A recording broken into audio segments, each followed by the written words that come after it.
According to some experts, we can find very detailed information on UFOs and aliens in the old Sumerian culture, now considered to be the cradle of our civilization. The people then had extraordinary astronomical knowledge. Zachariah Sitchin.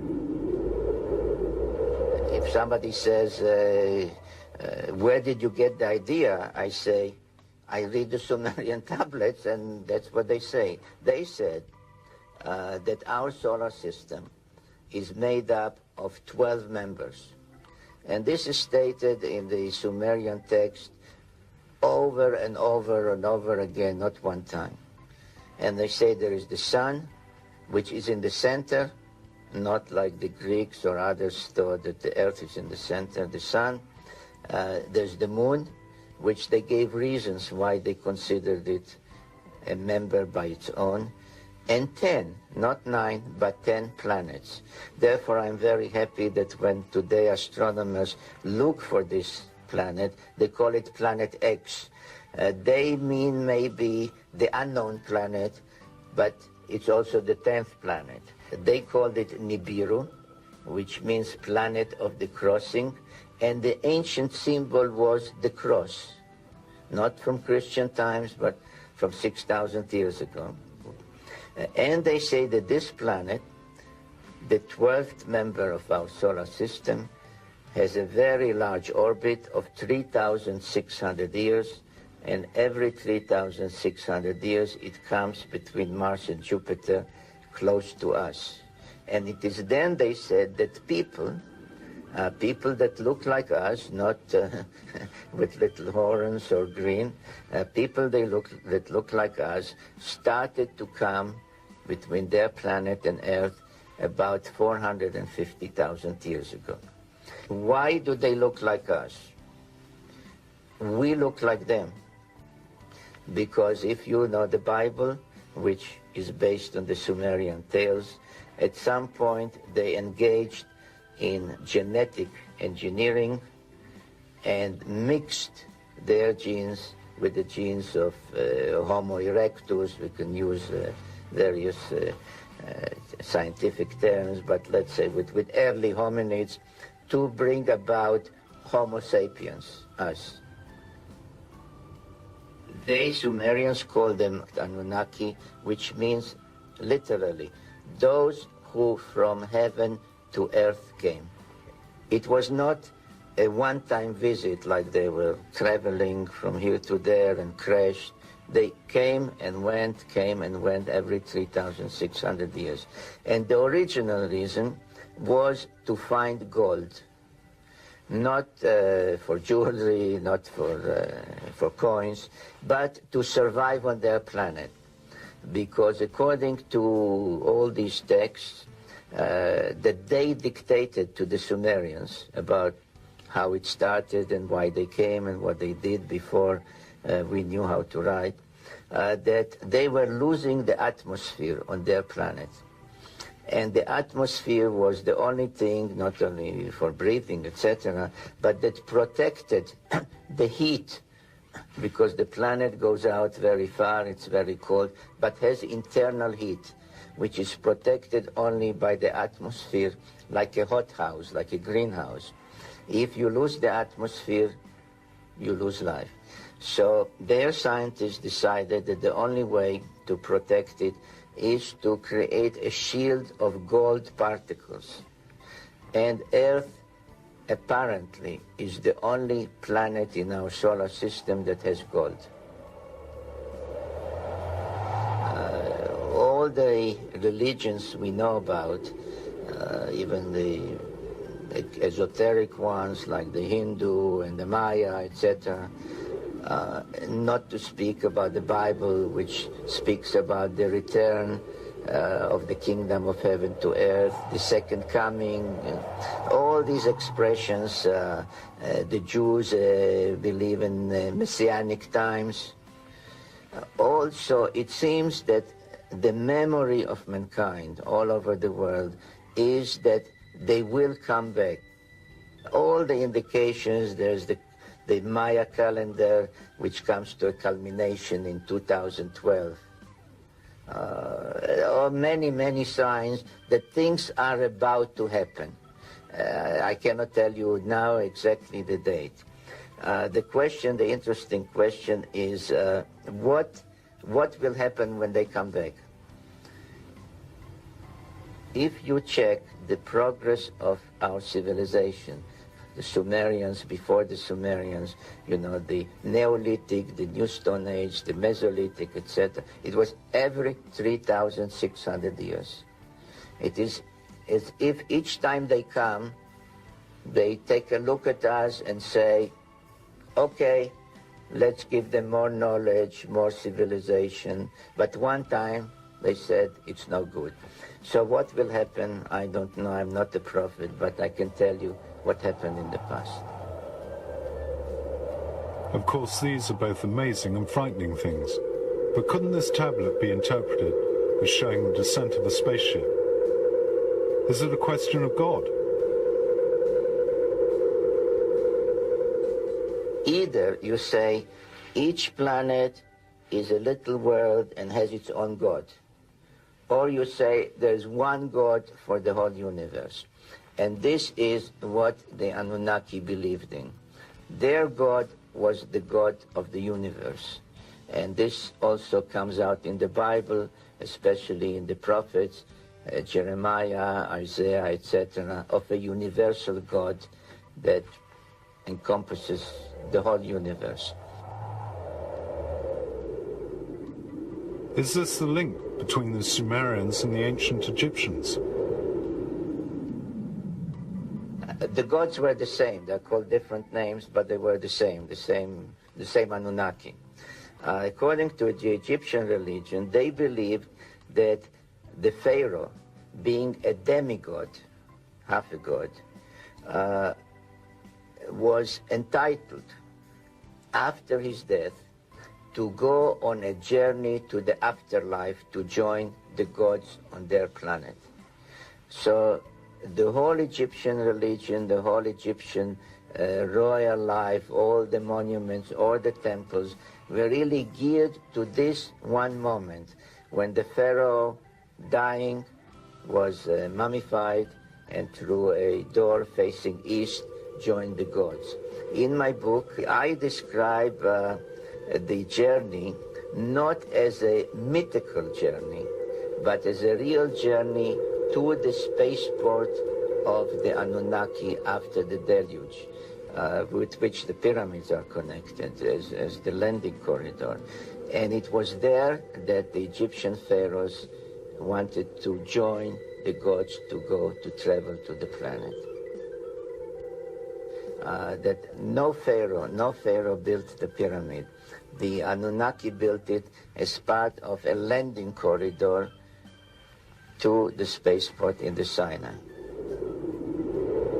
Even in the old Egyptian texts, the descent to Earth of beings from the sky is talked about. This may be surprising, but it's what numerous experts maintain. Monsieur Bouval. Les anciens Égyptiens nous disent que the ancient Egyptians maintained that their ancestors had come from the stars and that they were the descendants of those ancestors, and as part of their heritage would one day return to their native lands, the stars. They said that those stars were in the Orion constellation. From my studies, it seems that the disposition of the pyramids corresponds to the position of the Orion constellation, as it would have been many years ago. I calculated that it goes back to 105,000 BC. Perhaps it was then that something extraordinary happened, which was necessary to record in such a majestic way. Reading the hieroglyphics, there's no doubt in my mind that the beings from the stars reached them at that time. The ancient Egyptians knew astronomy, geometry, construction, etc. It's probable that this knowledge was given to them by those visitors.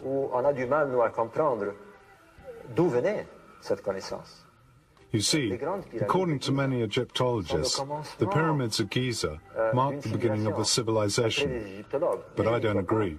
I think it was a question of a long-term plan, an apotheosis, which expresses something which had been a long time in the making. Even in the Bible, there are episodes which would make you think of the descent of the spaceships, like that of the prophet Ezekiel and the Square of Fire. This was in 500 BC. Eric von Daniken. Ezekiel describes what he saw. It was a luminous square which got nearer to him. He describes the rotation of it, its wings, the noise, which he compared to that of a military camp, or to the roar of a great mass of water.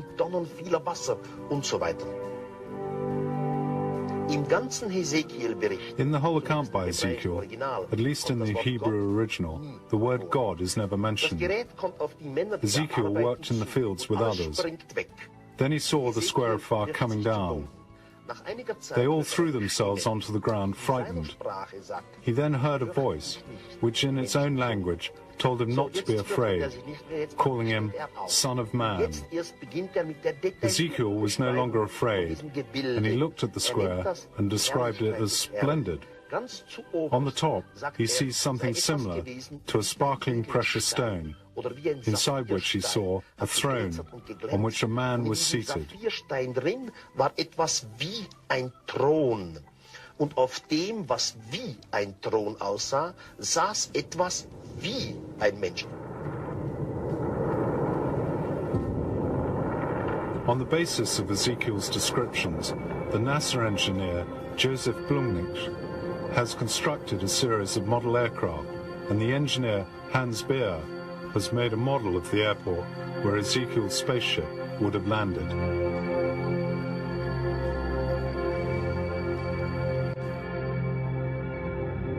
Now we're in India.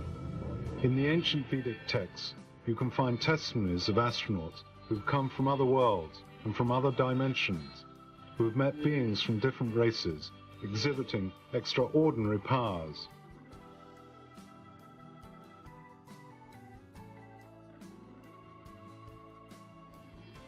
There are old texts which illustrate various types of spaceships and which explain their function. They are the Vijnana, which reminds us of what we call UFOs today. They have extraordinary flying capabilities and could disappear and reappear at speed.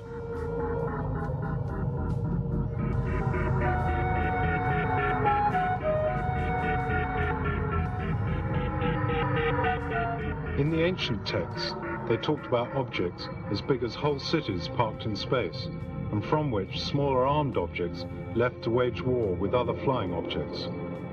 That's what's recounted in many of the old Vedic tales, but you have to read them in a positive, non-mythological way.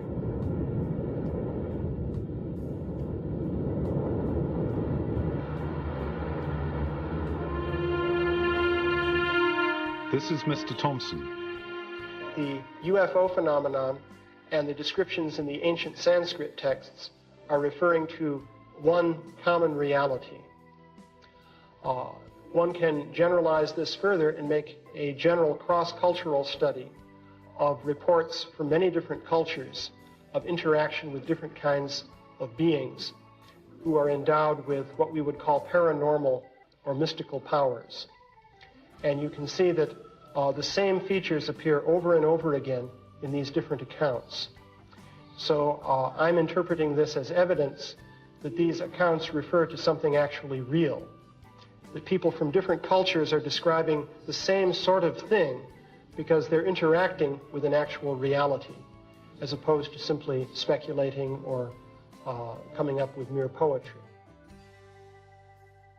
This monument is a Vimana. In the ancient texts, there is talk of abductions by aliens, a current theme today.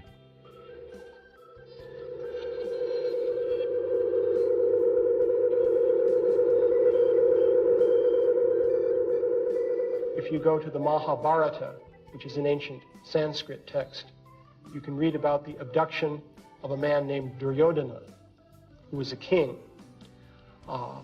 He was carried away to another place by certain types of beings who then spoke to him and explained how they were using him as part of a political scheme that they were involved with. If you look at the specific way that they took him away, the way they dealt with him, the way they brought him back, the way he psychologically responded to this by forgetting about the whole episode and having an experience of missing time, as it's called, you'll see there are many parallels between that and the modern day accounts of abductions. So I would propose that a similar kind of thing is happening. But is there a common thread between the various cultures? The old Indian traditions which go back to the Aryan writings, the Vedas. Now the Aryans, the so-called Aryans, came from Anatolia. And if you study again all these ancient religions and cultures, you see that they all are versions in their languages, with their names for the gods, of the Sumerian pantheon. All the ancient ones being the Indian ones. So all the Vedic gods, the Aryan gods, you can shift to the Americas if you want. You know, in Mesoamerica, the Aztecs spoke of the chief god Quetzalcoatl. The Mayas called him Kukulkan. Both names meant the same thing. The winged serpent, the serpent with wings, which was the name of the Egyptian god Thoth, which was his name in Sumerian, in the pantheon there. So no matter how you change the names, or in South America, they called him Viracocha, which meant the father creator. So all these, if you strip them from their language and say, but what does it mean? What does Viracocha mean? What does this mean? You find that it is the same story, the same Anunnaki who came to Earth from Nibiru. This thesis of Stitchin, with a common root for all these histories, is fascinating, even though it's been much discussed. UFO sightings are present in many cultures. In the Greek culture, they talk about luminous bodies seen in the sky, the doxa. In the Roman era, Pliny, Seneca, and Tito Livio talk about the UFO phenomenon. In a book by Cinlio Osquente in the 3rd century AD, we read about flying burning shields, the Clippi Ardente.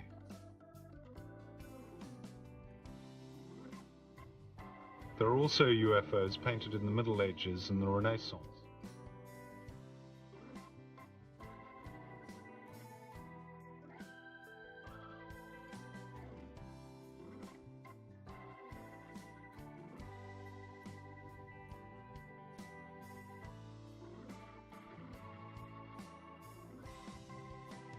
This engraving of 1479 shows a flying object in rocket form. In the Basel Press in 1561, you can see spheres in the sky, and in Nuremberg, still in 1561, you can see burning columns. At the same time, 2 spheres were seen in the sky at Hamburg.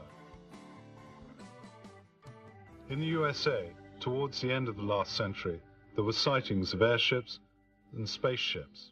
In 1896, it was the turn of a flying saucer above San Francisco. In 1909, this strange flying machine was sighted.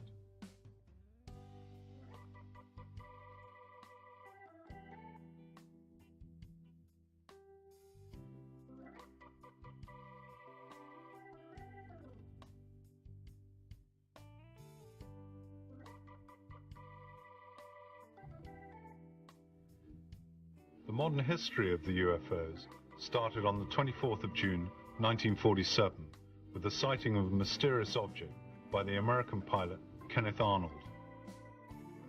But how did the UFOs, over the centuries, have so many different shapes? Johannes Viehbag. Es hat sicherlich einen Grund, I think that it's an explanation. My hypothesis, that I have called the hypothesis of the blackout, is that these objects adapt themselves to our imagination. What we see are not spaceships in the sense in which we understand as our rockets or space probes. They are projections, which we can also assume are material forms. I think that they adapt themselves to our conceptions of the moment.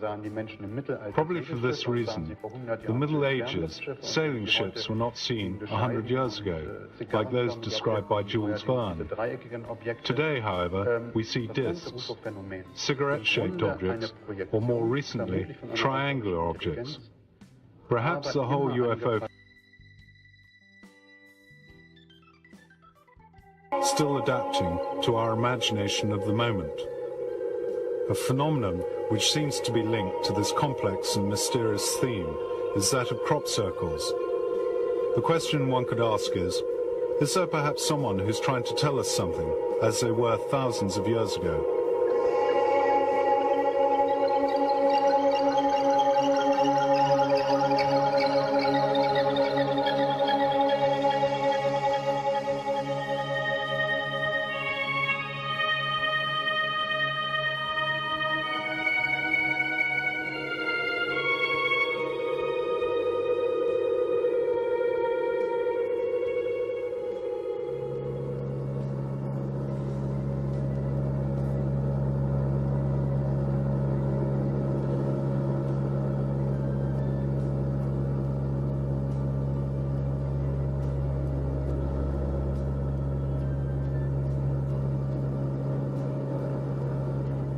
Since the 70s, in southern England, these strange designs have been observed, unexpectedly by night.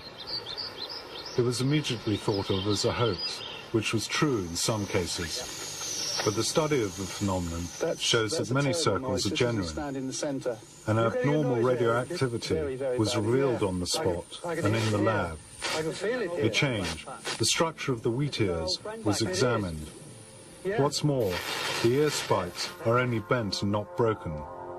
How is this possible? And the fields have obviously been interfered with. Mr. Taylor. They are definitely genuine. I have lots of information to prove that something locks on to a particular thing in the cornfields, and they do this in the dark.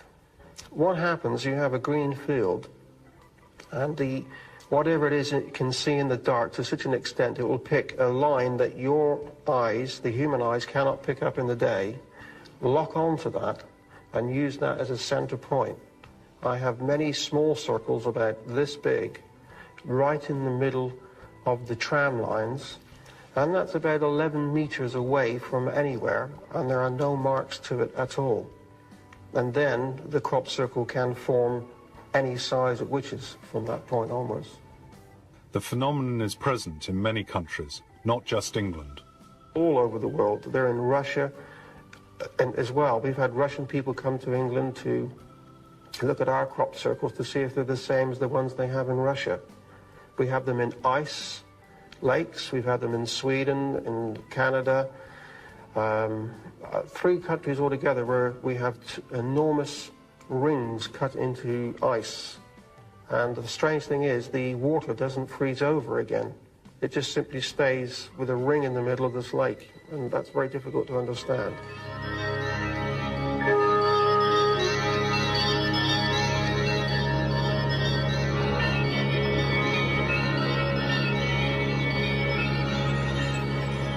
Colin Andrews.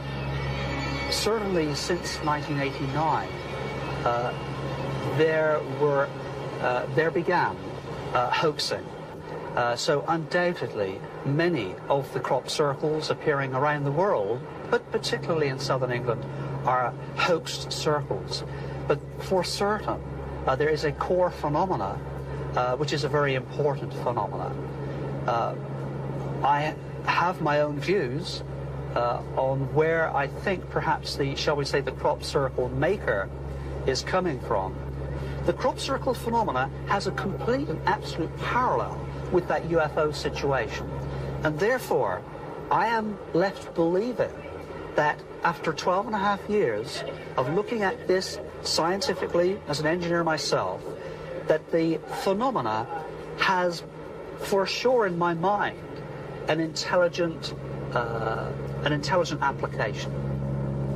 No, it is not a joke. Even my colleague back in England, Nick Pope, working as the Air Secretariat at the Ministry of Defence in London, just recently was authorised to make a personal statement. And it's a very important personal statement. That being that the phenomena is real, and that as far as the UFO component is concerned, that 5% of the aerial phenomena reported to the Ministry of Defence in London during the 3-year period of his particular office, a very responsible office there, the 5% were classified as unexplained, and he went on to say far more than I would ever have imagined. And he said that he believed they were possibly and even probably of extraterrestrial origin. And here we now have a man who basically has broken ranks, because he feels, as I feel, this is incredibly important, and it's important to our time.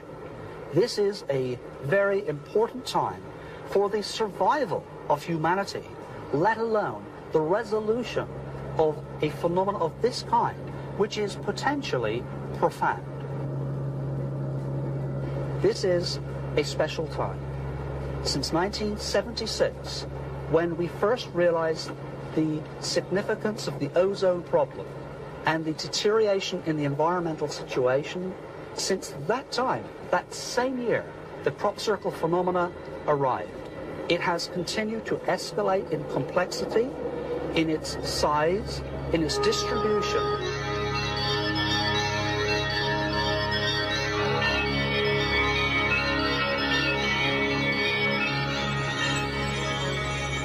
Native Americans can understand some of the crop science. And when I went to America, a Hopi Indian drew out exactly this design. He did not know that I had this on my files. And he explained that this is the sign of the Creator returning. And when we see this sign, we must be ready for him.